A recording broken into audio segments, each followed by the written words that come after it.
Well, it's me again. I know I'm a bit like the coronavirus, hard to get rid of me. Sorry, that joke was in poor taste. That being said, how about I spice up your life, flavor it a bit, tantalize your taste buds with the Friday, March 27, 2020 version of PK's PSA, also known as Pastoral Service Announcements, coming to you almost live from the entryway of New Creation Church, changing it up a little bit here in sunny, well, actually it's a little bit overcast out of Ohio. As always, this PSA will be infused with a much-needed analphus. That's short for, and now a word from our scriptures, coming in just a few minutes. You know, about 250 years ago on the night of April 18, 1775, hundreds of British troops set off from Boston toward Concord, Massachusetts, in order to seize weapons and ammunition stockpiled there by the American colonists. Next morning, these troops met up with about 70 Minutemen in a place called Lexington. Shot was fired, not sure which side, and a big old melee happened. More fighting happened the next day in Concord. American colonists and some British redcoats died. Revolutionary War officially began. A fellow by the name of Ralph Waldo Emerson, maybe you heard of him, penned this poem some years later, called it Concord Hymn.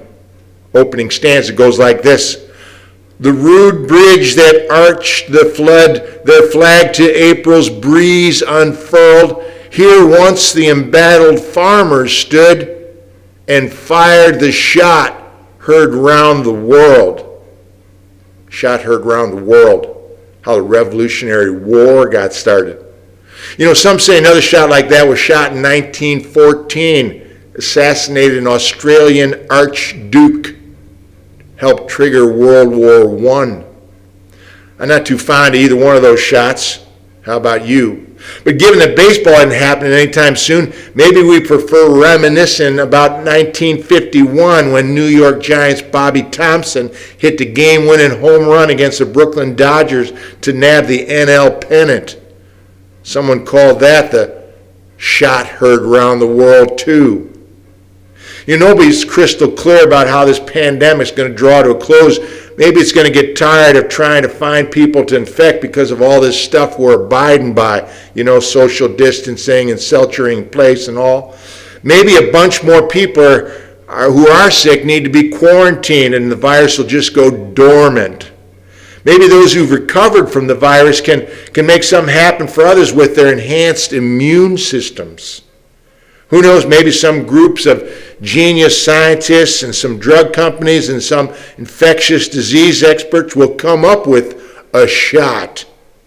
Like one of those flu shots, except this one will be one that's going to take the coronavirus out for good. Now that would be a shot heard around the world, wouldn't it?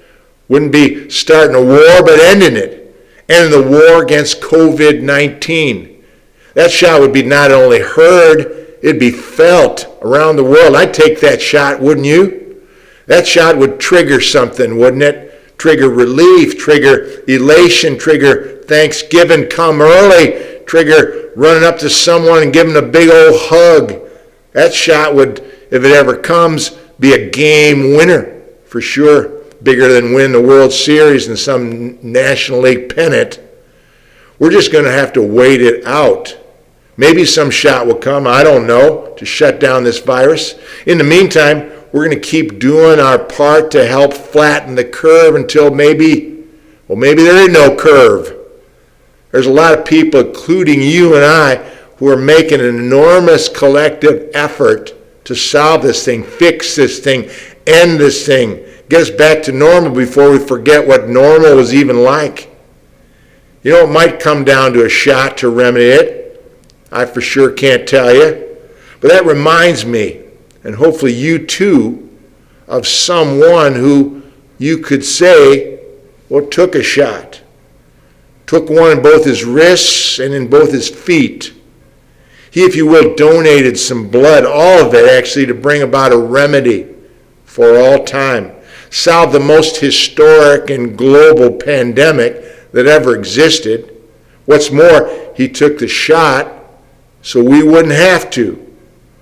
You know, the word is the Red Cross during this COVID-19 public health threat is having a shortage of blood. Well, there's no shortage of blood that Jesus shed on the cross for the sins of the world.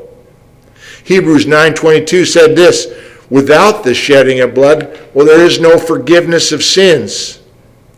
You know, we may have to wait some time for a discovery of a shot heard around the world, put the brakes on this pandemic we're in. But trust me when I say that Jesus already took a shot, gave his life for the sins of the world on a cross to free us, or you could say to inoculate us from the consequences of both sin and death. That's good news, eh? And what's more, he did it as a gift, free of charge. You don't have to do nothing to earn it. Only receive it by grace through faith. Shoot, it doesn't get any better than that. Well, that's all for now. Thanks for listening. Until next time, remember, fear not tomorrow. God's already there. Stay healthy, stay safe, stay praying, stay faithful, my friends, and Christ be with you.